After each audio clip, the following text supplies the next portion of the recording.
എല്ലാ പ്രിയപ്പെട്ട പ്രേക്ഷകർക്ക് നമസ്കാരം. ഇന്നത്തെ വീഡിയോയിലേക്ക് സ്വാഗതം. ഇന്ന് ആക്ച്വലി പ്ലാൻ ചെയ്തിരുന്ന വീഡിയോ ധ്രുവിന്റെ ഏറ്റവും പുതിയ വീഡിയോയുടെ മലയാള പരിഭാഷ ആയിരുന്നു. The reality of men's issues Atul Subhash case എന്ന ധ്രുവിന്റെ വീഡിയോ. ആ ഒരു വീഡിയോ പരിഭാഷയ്ക്ക് വേണ്ടി എടുത്ത സമയത്ത്, കണ്ടു തുടങ്ങിയ സമയത്ത് മനസ്സിലായ ഒരു സംഗതിയുണ്ട്. കഴിഞ്ഞ കുറേ കാലങ്ങളായിട്ട് വളരെ ഡീറ്റെയിൽഡ് ആയിട്ട് പല വീഡിയോസിൽ കൂടി ഞാൻ തന്നെ കമ്മ്യൂണിക്കേറ്റ് ചെയ്ത കാര്യങ്ങളൊക്കെയാണ് ആ ഒരു വീഡിയോയിലും ഉള്ളത്. അപ്പോൾ വീണ്ടും അത് മലയാളത്തിലേക്ക് മാറ്റേണ്ട ഒരു ആവശ്യം, അല്ലെങ്കിൽ അത് കേൾക്കേണ്ട ഒരു ആവശ്യം ഇവിടുത്തെ മജോറിറ്റി ഓഡിയൻസിന് ഉണ്ട് എന്ന് എനിക്ക് തോന്നാത്തതുകൊണ്ട് അതിലെ ചില കാര്യങ്ങൾ ഞാനൊന്ന് എടുത്തു പറയുകയാണ്. അത് അരമണിക്കൂറിനടുത്തുള്ള ഒരു വീഡിയോ ആണ്. ആ ഒരു വീഡിയോയിൽ ഉൾപ്പെടുത്താൻ പറ്റുന്ന കാര്യങ്ങൾക്ക് ചില പരിമിതികൾ ഉണ്ട് താനും. ധ്രുവിന്റെ വീഡിയോയിൽ നമുക്ക് കാണാനായിട്ട് പറ്റുന്ന വളരെ ശ്രദ്ധേയമായിട്ടുള്ള ഒരു കാര്യമുണ്ട്. വളരെ ബാലൻസ്ഡ് ആയിട്ടുള്ള ഒരു അപ്രോച്ചാണ്. അത് തെളിയിക്കുന്ന ഒരു കാര്യമുണ്ട്. നമ്മളിൽ പല ആളുകളും മനസ്സിലാക്കാത്ത ഒരു കാര്യമുണ്ട്. ഇന്ത്യയിൽ ജെൻഡർ റിലേറ്റഡ് ആയിട്ടുള്ള ഡിസ്കഷൻസ് വരുന്ന സമയത്ത് ഏറ്റവും കൂടുതൽ കമന്റ് ബോക്സിൽ എൻഗേജ് ചെയ്യുന്ന ആളുകൾ, അല്ലെങ്കിൽ അതുമായി ബന്ധപ്പെട്ട് ചർച്ചകൾക്ക് മുതിരുന്ന ആളുകൾ പലപ്പോഴും രണ്ട് എക്സ്ട്രീം പോയിന്റുകളിൽ പോയി നിൽക്കുന്നത് കാണാറുണ്ട്. ചില ആളുകൾ അത്രത്തോളം സ്ത്രീ വിരുദ്ധതയുമായിട്ടാണ് കമന്റ് ബോക്സുകളിലേക്ക് വരുന്നത്, ഈ ഒരു ചർച്ചകളിൽ പാർട്ടിസിപ്പേറ്റ് ചെയ്യുന്നത്. ചില ആളുകൾ അത്രയധികം പുരുഷ വിരുദ്ധതയുമായിട്ടാണ് കമന്റ് ബോക്സിലേക്ക് വരുന്നത്. ഇവർ വളരെ ജനറൽ ആയിട്ട് ഇന്ന ജെൻഡർ വളരെ മോശമാണ് എന്ന് അങ്ങോട്ട് സ്ഥാപിച്ചു കളയും. അതുകൊണ്ട് തന്നെ ആ ഒരു ജെൻഡറിന് ഒരു തരത്തിലുള്ള പരിഗണനയും വേണ്ട എന്ന് ഇവർ വാദിച്ചു കളയും. സ്ത്രീ വിരുദ്ധർ പറയും അവർക്ക് അങ്ങനെ ഒരു സ്പെഷ്യൽ പരിഗണന വേണ്ട. പുരുഷ വിരുദ്ധർ പറയും ഈ ഒരു പരിഗണന കൊടുത്തിട്ടും പ്രശ്നങ്ങൾ അവസാനിക്കുന്നില്ല. ഇതുപോലെ തന്നെ ഇതിലും കണിശമായിട്ടുള്ള രീതിയിൽ മുന്നോട്ടേക്ക് പോകണം. തുടർന്നുള്ള കാര്യങ്ങൾ പങ്കുവയ്ക്കുന്നതിന് മുൻപ് നിങ്ങൾക്ക് ഉപകാരപ്പെടുന്ന ഒരു കാര്യം പറയുകയാണ്. നിങ്ങൾക്ക് മികച്ച ക്യാഷ് ബാക്ക് ഓഫറുകൾ നൽകുന്ന, ഏറ്റവും കൂടുതൽ റിവാർഡ്സുകൾ നൽകുന്ന 5 മികച്ച ക്രെഡിറ്റ് കാർഡുകൾ അപ്ലൈ ചെയ്യാൻ വേണ്ടിയുള്ള ഒരു ലിങ്ക് ഡിസ്ക്രിപ്ഷനിലും കമന്റ് ബോക്സിലും നൽകിയിട്ടുണ്ട്. ഈ ഒരു ലിങ്ക് വഴി നിങ്ങൾ അപ്ലൈ ചെയ്യുന്ന സമയത്ത് നിങ്ങൾക്ക് ക്യാഷ് ബാക്ക് ഉണ്ടായിരിക്കുന്നതാണ്. എന്തൊക്കെ പറഞ്ഞാലും ഈ 498A എന്നൊക്കെ പറയുന്ന ആ ഒരു സെക്ഷൻ വളരെയധികം മിസ്യൂസ് ചെയ്യപ്പെടുന്നുണ്ട് എന്നുള്ളത് ഒരു റിയാലിറ്റിയാണ്. 2 വർഷം മുൻപ് വരെയൊക്കെ വളരെയധികം രീതിയിൽ ഇത് മിസ്യൂസ് ചെയ്യപ്പെടുന്നുണ്ടായിരുന്നു. ചില സ്ത്രീകൾ മനുഷ്യന്മാരിൽ ജെൻഡർ ഭേദമന്യേ വളരെ മോശമായിട്ടുള്ള സമീപനങ്ങൾ ഉള്ള, എത്തിക്കൽ ഡിഫറൻസുകൾ ഉള്ള ആളുകൾ ഇഷ്ടം പോലെ ഉണ്ട്. അപ്പോൾ ചില സ്ത്രീകൾ അവരുടെ പേഴ്സണൽ ലാഭത്തിന് വേണ്ടി ഈ ഒരു സെക്ഷനൊക്കെ മിസ്യൂസ് ചെയ്തിരുന്നു. അവർ കുറേയധികം ആളുകളുടെ സപ്പോർട്ടോടെ ഒത്തിരിയധികം ആളുകൾക്ക് ബുദ്ധിമുട്ടുകൾ ഉണ്ടാക്കിയിരുന്നു. സ്വന്തം മക്കളെ കാണാനായിട്ട് അനുവാദമില്ലാത്ത പുരുഷന്മാർ, സ്വന്തം കുടുംബം, ഒരു വിവാഹം കഴിച്ചതിന്റെ പേരിൽ സ്വന്തം കുടുംബാംഗങ്ങൾ പോലും ജയിലിലേക്ക് പോകുന്ന ഒരു അവസ്ഥ, സ്വന്തം സമ്പത്ത്, പാരമ്പര്യമായിട്ട് കൈമാറപ്പെട്ടു വന്ന സമ്പത്ത് പോലും മറ്റൊരാൾ തട്ടിക്കൊണ്ട് പോകുന്നത് കാണേണ്ടി വരുന്ന ഒരവസ്ഥ, എല്ലാ മാസവും വേറൊരാളുടെ സുഖ ജീവിതത്തിന് വേണ്ടി സ്വന്തം അധ്വാനത്തിന്റെ ഷെയർ കൊടുക്കേണ്ടി വരുന്ന ഒരവസ്ഥ, യാതൊരുവിധ റീസണും ഇല്ലാതെ തന്നെ ഇത് മിസ്യൂസ് ചെയ്യപ്പെടുന്നത് സുപ്രീം കോടതി അഡ്രസ് ചെയ്തിരുന്നു. ഹൈക്കോർട്ടുകളിൽ പലതും ഇതിനെ കുറിച്ചിട്ട് സൂചിപ്പിച്ചിരുന്നു. ഈ യാഥാർത്ഥ്യങ്ങൾ നമ്മുടെ കൺമുൻപിൽ നടക്കുന്ന സമയത്ത് പുരുഷ വിരോധികൾ, ഫെമിനിസ്റ്റുകൾ എന്ന് അവകാശപ്പെടുന്ന പുരുഷ വിരോധികൾ പറയുന്ന കാര്യങ്ങൾ നമുക്ക് അംഗീകരിക്കാൻ വേണ്ടി പറ്റുമോ? ഏതൊക്കെ ഗാർഹിക പീഡനങ്ങൾ എവിടെയൊക്കെ നടക്കുന്നുണ്ട്, കാലങ്ങളായിട്ട് തുടരുന്നുണ്ട് എന്നുള്ള യാഥാർത്ഥ്യത്തെ അംഗീകരിച്ചാലും ഒരു നിരപരാധി പോലും ശിക്ഷിക്കപ്പെടരുത് എന്നുള്ള നമ്മുടെ ആ ഒരു നിയമത്തിന്റെ സമീപനം ശരിക്കും പറഞ്ഞാൽ 498A പോലുള്ള കാര്യങ്ങളിലൊന്നും പാലിക്കപ്പെടാറില്ല. അതിനെക്കുറിച്ചിട്ട് ധ്രുവ് അദ്ദേഹത്തിന്റെ വീഡിയോയിൽ പറയുന്നുണ്ട്. അതേപോലെ തന്നെ ഇന്ത്യൻ പീനൽ കോഡ് മാറി ഭാരതീയ ന്യായ സംഹിത വന്ന സമയത്തും അഡ്രസ് ചെയ്യാതെ പോയ ഒരു ഇഷ്യൂ ഉണ്ട്, പുരുഷന്മാർക്കെതിരെയുള്ള ലൈംഗിക അതിക്രമങ്ങൾ. 3 പുരുഷന്മാർ 23 വയസ്സുള്ള മറ്റൊരു യുവാവിനെതിരെ ലൈംഗിക അതിക്രമം നടത്തിയ ഒരു വാർത്ത നമ്മൾ കേട്ടിരുന്നു. അതേപോലെ തന്നെ ട്രാൻസ്ജെൻഡേഴ്സിനെതിരെ നടക്കുന്ന ലൈംഗിക അതിക്രമങ്ങളെയും നിയമത്തിൽ കൃത്യമായിട്ട് ഒന്ന് അഡ്രസ് ചെയ്യുന്നില്ല. അപ്പോൾ അതും പുരുഷന്മാരെ നമ്മൾ കൺസിഡർ ചെയ്യാതിരിക്കുന്നതിന്റെ ഒരു റീസൺ ആയിട്ട് ധ്രുവ് പറയുന്നുണ്ട്. ഇത് കാലങ്ങളായിട്ട് ആളുകൾ അഡ്രസ് ചെയ്യുന്ന ഒരു കാര്യമാണ്. ധ്രുവിന്റെ വീഡിയോയിൽ വളരെ സരസമായിട്ട് കമ്മ്യൂണിക്കേറ്റ് ചെയ്യപ്പെട്ട ചില കാര്യങ്ങളെ കുറിച്ചിട്ട് ഒന്ന് പറയേണ്ടതുണ്ട്. ഇപ്പോൾ പുരുഷന്മാർക്ക് ഉണ്ടാവുന്ന അനാവശ്യമായിട്ടുള്ള ചില സ്ട്രെസ്സുകൾ.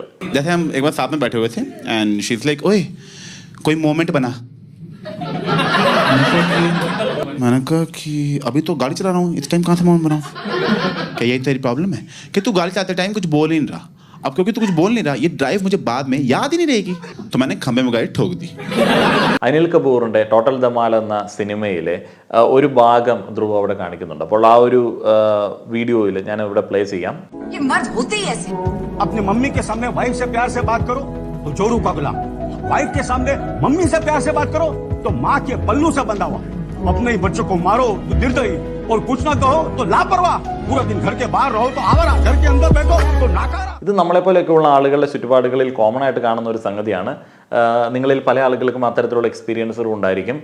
ഭാര്യയോട് സ്നേഹത്തിൽ അല്ലെങ്കിൽ ഇത്തിരി വാത്സല്യത്തിൽ സംസാരിക്കാനായിട്ട് കുടുംബാംഗങ്ങളുടെ മുൻപിൽ വെച്ച് സംസാരിക്കാനായിട്ട് നമ്മുടെ നാട്ടിലെ പുരുഷന്മാർ പലരും മെനക്കെടാറില്ല. അപ്പോൾ അങ്ങനെ സംസാരിച്ചു കഴിഞ്ഞാൽ അവനൊരു ഭാര്യ പേടിയുള്ളവനാണ് അല്ലെങ്കിൽ പെൺകോന്തനാണ് എന്നൊക്കെയുള്ള വിശേഷണങ്ങൾ കുടുംബാംഗങ്ങളിൽ നിന്ന് തന്നെ ഉണ്ടാവും.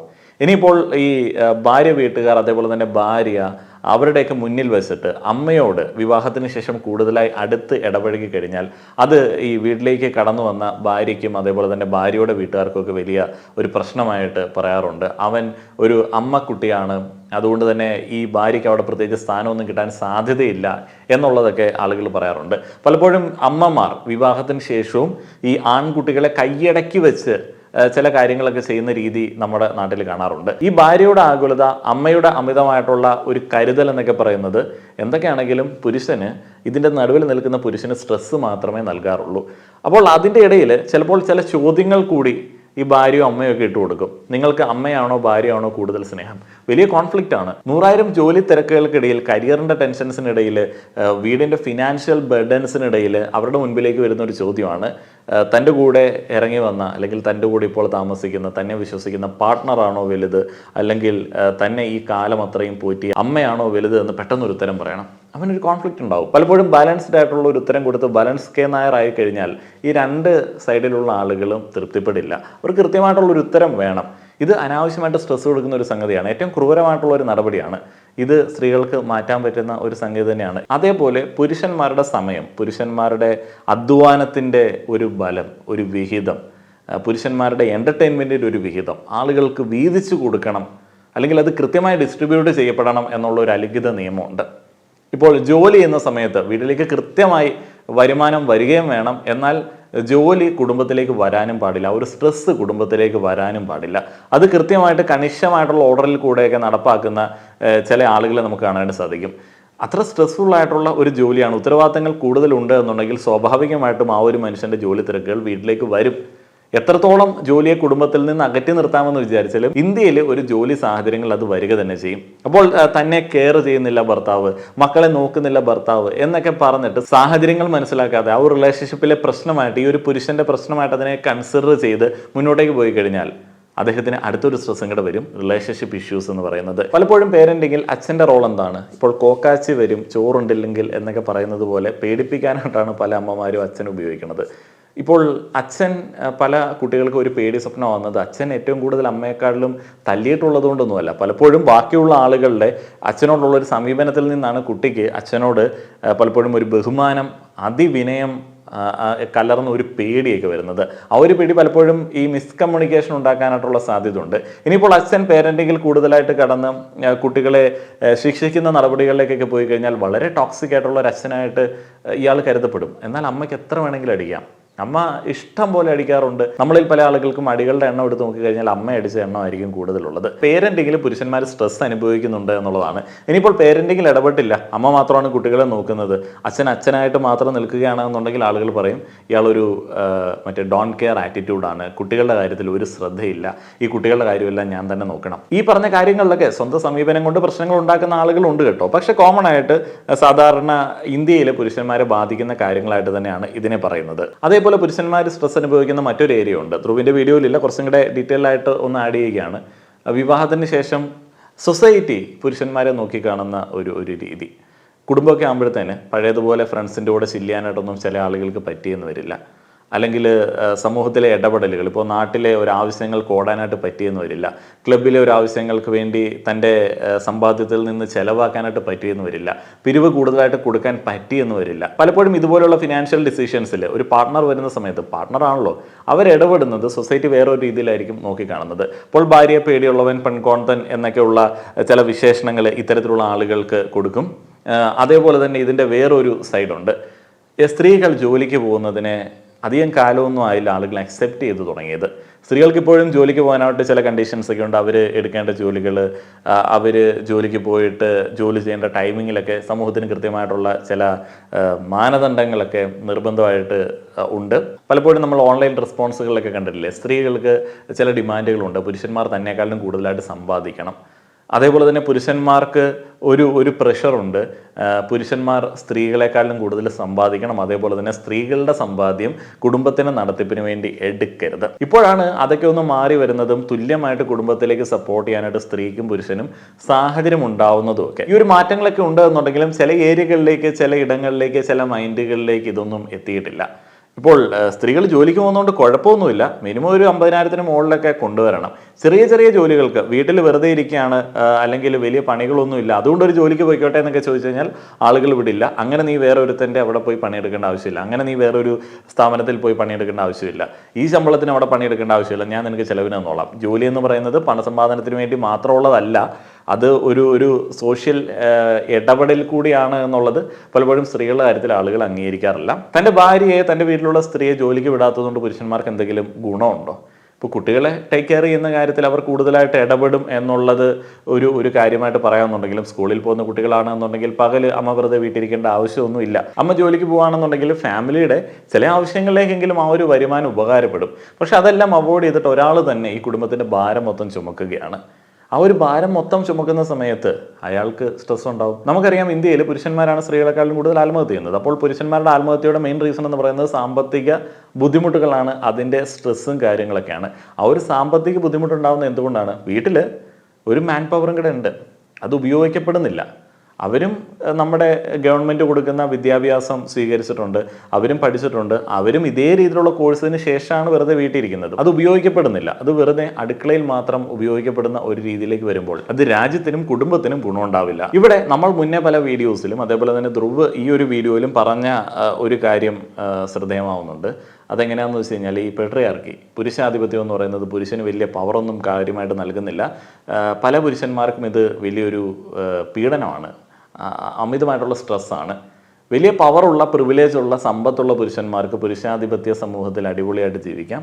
പക്ഷേ ഈ പറയുന്ന പ്രിവിലേജുകളില്ലാത്തവന് ഈ പുരുഷാധിപത്യ സമൂഹത്തിൽ വലിയ ഗുണമൊന്നുമില്ല.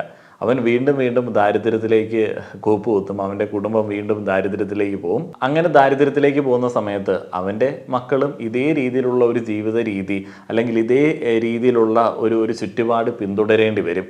അപ്പോൾ അവിടെ രക്ഷപ്പെടുന്ന ആളുകൾ വളരെ തുച്ഛം തന്നെയായിരിക്കും. അടുത്ത പ്രധാനപ്പെട്ട കാര്യമായിട്ട് അഡ്രസ്സ് ചെയ്യപ്പെടുന്നത് ഈ ജോലിയിലുള്ള വേർതിരിവുകളൊക്കെയാണ്. സ്ത്രീകൾ ഇന്ന ജോലികൾ ചെയ്യാനായിട്ട് ഏറ്റവും ബെറ്ററാണ്, പുരുഷന്മാർ ഇന്ന ജോലികൾ ചെയ്യാനായിട്ട് അത്ര ബെറ്റർ അല്ല, പുരുഷന്മാരെ ഇങ്ങനെ ജോലികൾ ചെയ്യാൻ പാടുള്ളൂ എന്നൊക്കെയുള്ള ചില ചിന്തകളൊക്കെ ആളുകൾക്കുണ്ട്. ഇപ്പോൾ US-ലുള്ളൊരു കണക്ക് അനുസരിച്ചിട്ടും, അതേപോലെ തന്നെ ഇന്ത്യയിലെ ടോട്ടൽ ഒരു രീതി അനുസരിച്ചിട്ടും ഈ നഴ്സിംഗ് എന്ന് പറയുന്ന കരിയർ പുരുഷന്മാർ അധികം ചൂസ് ചെയ്യാറില്ല. വളരെ ലെസ് പെർസെൻറ്റേജ് ആണ് പുരുഷന്മാരായിട്ടുള്ള നഴ്സുമാർ നമ്മുടെ നാട്ടിലൊക്കെ ഉള്ളവർ. ഇപ്പോൾ വിദേശങ്ങളിലേക്ക് പോകുന്ന സമയത്ത് പുരുഷന്മാർക്കും തുല്യമായിട്ടുള്ള ഒരു അക്സെപ്റ്റൻസ് അവിടെ കിട്ടാറുണ്ട്. എന്നാലും നഴ്സിംഗ് കരിയറിലേക്ക് പുരുഷന്മാർ കൂടുതലായി വരാറില്ല. ഇപ്പോൾ ഡോക്ടേഴ്സിൽ തന്നെ നേരത്തെ ആയിരുന്നു എന്നുണ്ടെങ്കിൽ ചില സ്പെഷ്യലൈസേഷൻസ് ഒന്നും സ്ത്രീകളായിട്ടുള്ള ഡോക്ടർമാർ എടുക്കാറുണ്ടായിരുന്നില്ല. ഇപ്പോൾ വിവാഹത്തിന് ശേഷമാണ് PG എടുക്കുന്നത് എന്നുണ്ടെങ്കിൽ അവരുടെ തന്നെ ഡോക്ടേഴ്സായിട്ടുള്ള പങ്കാളികൾ ചില സ്പെഷ്യലൈസേഷൻസ് എടുക്കാനായിട്ട് അനുവദിക്കാറുണ്ടായിരുന്നില്ല. എന്നാൽ അതൊക്കെ ഇപ്പോൾ മാറി വരുന്നുണ്ട്. അവിടെയാണ് ധ്രുവ് പ്രധാനപ്പെട്ട ഒരു പോയിന്റ് എടുത്തു പറയുന്നത്. സ്ത്രീകൾ ഏത് ജോലിയും ചെയ്യാനായിട്ടുള്ള ഒരു മെൻറ്റാലിറ്റിയിലേക്ക് വന്നിട്ടുണ്ട്. അവർ ആ ഒരു രീതിയിലുള്ള ഒരു സമീപനം ഇപ്പോൾ കൂടുതലായി കാണിക്കുന്നുണ്ട്. നമുക്കറിയാം, നമ്മുടെ നാട്ടിലിപ്പോൾ ധാരാളം ഹെവി വെഹിക്കിൾസ് ഓടിക്കുന്ന സ്ത്രീകളുണ്ട്. അപ്പോൾ അവിടെയൊക്കെ കമൻറ്റ് ബോക്സിൽ ചില ചേട്ടന്മാർ വന്ന് പറയും, വണ്ടി കാറ് പോലെ ഓടിക്കാൻ സുഖമായതുകൊണ്ടാണ് സ്ത്രീകൾ കടന്നു വരുന്നത്, പണ്ട് ഞങ്ങൾക്ക് മാത്രമേ ഇത് ഓടിക്കാനായിട്ട് പറ്റത്തുണ്ടായിരുന്നുള്ളൂ, അങ്ങനെയല്ല ഗിയർ ഇടേണ്ടത്, ഇങ്ങനെയാണ് ക്ലച്ച് ഓട്ടേണ്ടത് എന്നൊക്കെ അവർ ക്ലാസ് എടുക്കും. പക്ഷേ സ്ത്രീകൾ ചലഞ്ചുകൾ എടുക്കുന്നുണ്ട്. ഇപ്പോൾ ആകെ മറ്റേ മിസോജിനിസ്റ്റ് റീലുകളിൽ നമുക്ക് കാണാനായിട്ട് സാധിക്കുന്നത് മറ്റേ മൈനിങ് സ്ഥലത്ത് സ്ത്രീകളില്ല എന്നുള്ളൊരു വീഡിയോ മാത്രമാണ്. ഭാവിയിൽ ചിലപ്പോൾ അതും മാറും. ഇപ്പോൾ ഇന്ത്യൻ ആർമിയിൽ 557ഓളം സ്ത്രീകളായിട്ടുള്ള ഓഫീസേഴ്സിനെ സ്ഥിരപ്പെടുത്തി എന്നുള്ളൊരു വാർത്ത നമ്മൾ കേട്ടു. എല്ലാ മേഖലകളിലേക്കും സ്ത്രീകൾ കടന്നു വരുന്നുണ്ട്. എന്നാൽ പുരുഷന്മാർ സ്ത്രീകൾ സ്ഥിരമായി ചെയ്തുകൊണ്ടിരുന്ന ഏതെങ്കിലും ഒരു ജോലി മേഖലയിലേക്ക് കടന്നു വരികയോ അവരുടെ ആ ഒരു വർക്ക് ലോഡ് ഒന്ന് ലൈറ്റ് ആക്കുകയോ ചെയ്യുന്നില്ല. ധ്രുവ് ചെന്നൈയിൽ നിന്നുള്ള ഒരു എക്സാമ്പിൾ കാണിക്കുന്നുണ്ട്. ഒരു വ്യക്തി IT ജോലിക്കാരനായിരുന്നു. അദ്ദേഹം അത് റിസൈൻ ചെയ്തിട്ട് മോണ്ടിസോറി ടീച്ചിങ്ങിലേക്ക് പോയി. ആ ഒരു ക്ലാസ്സിൽ അദ്ദേഹം മാത്രമേ ഉണ്ടായിരുന്നുള്ളൂ ആ ഒരു കോഴ്സിന് ചേർന്നത്. കാരണം കൊച്ചുകുട്ടികളെ പഠിപ്പിക്കേണ്ടത് സ്ത്രീകളാണെന്നുള്ള ഒരു അലിഖിത നിയമമൊക്കെ ഉണ്ട്. ആ പഠനത്തിന് ശേഷം അദ്ദേഹം ജോലിക്ക് അപ്ലൈ ചെയ്ത സമയത്ത് ഒരിടത്തും കിട്ടിയില്ല. സ്വന്തമായിട്ട് അദ്ദേഹം ഒരു സ്ഥാപനം തുടങ്ങി ആ ഒരു സ്റ്റിഗ്മ ബ്രേക്ക് ചെയ്തു എന്നുള്ളതാണ്. അപ്പോൾ ഇങ്ങനെ പല ജോലികളുണ്ട്. ലെസ് സ്ട്രെസ്സുള്ള, വളരെ ഹാപ്പിനെസ് തരുന്ന പല ജോലികളുണ്ട്. നിങ്ങളുടെ വീട്ടിൽ വളരെ അനുകൂലമായിട്ടുള്ള സാഹചര്യമാണുള്ളത്, ഭാര്യയ്ക്ക് നിങ്ങൾ ഏത് ജോലി ചെയ്താലും പ്രശ്നമൊന്നുമില്ല എന്നുണ്ടെങ്കിൽ കുറച്ചും കൂടെ സ്ട്രെസ്സ് കുറഞ്ഞിട്ടുള്ള ഒരു ജോലിയായിട്ടുള്ള ചില ജോലികൾ, ഈ ആളുകൾക്ക് കെയർ കൊടുക്കുന്നതുമായി ബന്ധപ്പെട്ട ചില ജോലികളൊക്കെ ചൂസ് ചെയ്യുകയാണെന്നുണ്ടെങ്കിൽ അവിടെയും സ്ട്രെസ്സ് കുറയും. പക്ഷെ കാലങ്ങളായിട്ട് ഇന്ന ജോലികൾ നമ്മൾ ചെയ്യണം എന്നാലേ മാസമാവത്തുള്ളൂ എന്നുള്ള അടിച്ചേൽപ്പിക്കലുകളൊക്കെ ഉണ്ട്. ഇപ്പോൾ ഈ കമൻറ്റ് ബോക്സിലൊക്കെ നമ്മൾ വളരെ എക്സ്ട്രീമായിട്ട് ചിന്തിക്കുന്ന പുരുഷന്മാരുടെയും സ്ത്രീകളുടെയൊക്കെ കമൻറ്റ് കാണാം. അതിൽ പുരുഷന്മാർ കൂടുതലായിട്ടും പുരുഷന്മാരുടെ പ്രശ്നങ്ങൾ എന്നൊക്കെ പറയുന്ന സമയത്ത് മനസ്സിലാക്കേണ്ട ഒരു സംഗതിയുണ്ട്. ഒരു പുരുഷൻ റേപ്പ് ചെയ്യപ്പെട്ട് കഴിഞ്ഞാൽ, അല്ലെങ്കിൽ ഒരു പുരുഷൻ കരഞ്ഞു കഴിഞ്ഞാൽ, ഒരു പുരുഷൻ ഫിസിക്കലി ആൻഡ് ഇമോഷണലി വീക്കായി കണ്ടു കഴിഞ്ഞാൽ അവർ ശക്തമായിട്ട് വന്ന് അയാളെ ആക്രമിക്കും. അവരവിടെ മറ്റേ ആൽഫാമിയൽ സാഹിത്യ പ്രഹസനങ്ങളെ കുറിച്ചിട്ട് കഥകൾ അടിച്ചിറക്കും. അപ്പോൾ അവിടെ പുരുഷൻ ഇങ്ങനെ ആവണമെന്നുള്ള ഒരു ഫിക്സഡ് സാധനം ഇങ്ങനെ ഇട്ട് കൊടുത്തുകൊണ്ടിരിക്കുകയാണ്. ധ്രുവിൻ്റെ വീഡിയോയിലും നമ്മുടെ വീഡിയോയിലും ഒക്കെ വരാൻ സാധ്യതയുള്ള കമൻറ്റുകളിൽ ചില ആളുകളുടെ വാദങ്ങളിൽ വലിയ വൈരുദ്ധ്യമുണ്ട്. പുരുഷന്മാരുടെ പ്രശ്നങ്ങൾ നിങ്ങൾ ചർച്ച ചെയ്യുന്നില്ല എന്ന് പലപ്പോഴും പറയുന്ന ആളുകൾ പലപ്പോഴും ഒരു പുരുഷൻ്റെ പ്രശ്നത്തെ പക്വതയോടെ സമീപിക്കില്ല. ഇപ്പോൾ ഒരു പുരുഷൻ റേപ്പ് ചെയ്യപ്പെടുകയാണ്, അയാൾ ക്രൂരമായി സ്ത്രീകളുടെ അടുത്ത് നിന്ന് റേപ്പ് ചെയ്യപ്പെടുകയാണെന്ന് വിചാരിക്കാം. അതിനെ ഇവർ കോമഡി ആയിട്ട് നോക്കി കാണത്തുള്ളൂ. ഒരു പുരുഷൻ കരയുകയാണ്, പബ്ലിക് പ്ലാറ്റ്ഫോമിൽ കരയുകയാണെന്ന് വിചാരിക്കുക, അതിനെ അവർ വീക്ക്നെസ് ആയിട്ട് നോക്കി കാണത്തുള്ളൂ. പുരുഷന്മാർ പലപ്പോഴും അവരുടെ സൗഹൃദങ്ങളിൽ അഭിമാനിക്കാറുണ്ട് എന്നുണ്ടെങ്കിലും സൗഹൃദങ്ങളിൽ അവർ പേഴ്സണൽ ആയിട്ടുള്ള പ്രശ്നങ്ങൾ, റിലേഷൻഷിപ്പ് ഇഷ്യൂസ് ഒന്നും പങ്കുവയ്ക്കാറില്ല. കാരണം ജഡ്ജ് ചെയ്യപ്പെടും.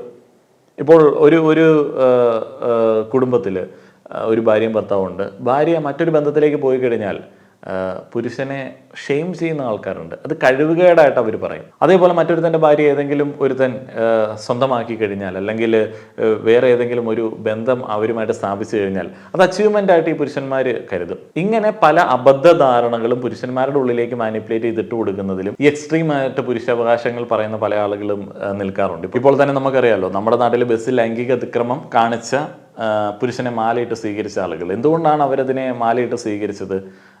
ബിക്കോസ് അവരുടെ കണ്ണിലുള്ള ഇരയാവേണ്ട സ്ത്രീയുടെ ഔട്ട്ലുക്ക് ആ പുള്ളിക്കാരിക്ക് ഉണ്ടായിരുന്നില്ല എന്നുള്ളതാണ് വാദം. പുള്ളിക്കാരി അറിഞ്ഞുകൊണ്ടാണ് അങ്ങനെ ഒരു സീൻ ക്രിയേറ്റ് ചെയ്തത്, ഫേമസ് ആവാൻ വേണ്ടി എന്നൊക്കെ ഉള്ളതാണ് ചില പുരുഷ കേസരികളുടെ ഒരു വാദം. അപ്പോൾ അത്തരത്തിലുള്ള വീക്കായിട്ടുള്ള ആളുകൾ മസ്കുലിനിറ്റി ഉണ്ടാക്കാൻ വേണ്ടി ശ്രമിക്കുന്നതിനിടയിൽ ഒത്തിരി എക്സ്ട്രീമായിട്ട് പോവുകയും വലിയ നിരാശയിലേക്ക് പോവുകയും ചെയ്യാറുണ്ട്. എന്തുകൊണ്ടാണ് ഈ ഡിസ്കഷൻസിലൊക്കെ രണ്ട് വിഭാഗം വരുന്നത്, രണ്ട് എക്സ്ട്രീം വിഭാഗം വരികയും നടുക്ക് ആളില്ലാതാവുകയും ചെയ്യുന്നത്? ഇപ്പോൾ ഞാനും നമ്മളിലൊരു വലിയ ഭൂരിപക്ഷമൊക്കെ വളരെ സന്തോഷകരമായിട്ടുള്ള ബന്ധങ്ങളിൽ കൂടെ, കുടുംബ ബന്ധങ്ങളിൽ കൂടെ പോകുന്നതുകൊണ്ട് നമുക്ക് എക്സ്ട്രീമായിട്ട് നിൽക്കാനായിട്ട് പറ്റില്ല. ഇപ്പോൾ നമ്മളുടെ ഇടങ്ങളിൽ നമ്മൾ ബന്ധപ്പെടുന്ന സ്ത്രീകൾ നമുക്ക് വളരെ ഗുണകരമായിട്ടുള്ള ആളുകളാണ്, നമുക്ക് വളരെ കെയർ തരുന്ന ആളുകളാണ് എന്നുണ്ടെങ്കിൽ നമുക്ക് ഏതെങ്കിലും ഒരു സ്ഥലത്ത് ഒരു സ്ത്രീ ചെയ്ത തെറ്റിനെ നമുക്ക് കംപ്ലീറ്റ് ആയിട്ട് സ്ത്രീകളെ മുഴുവൻ അധിക്ഷേപിക്കാനായിട്ട് പറ്റില്ല.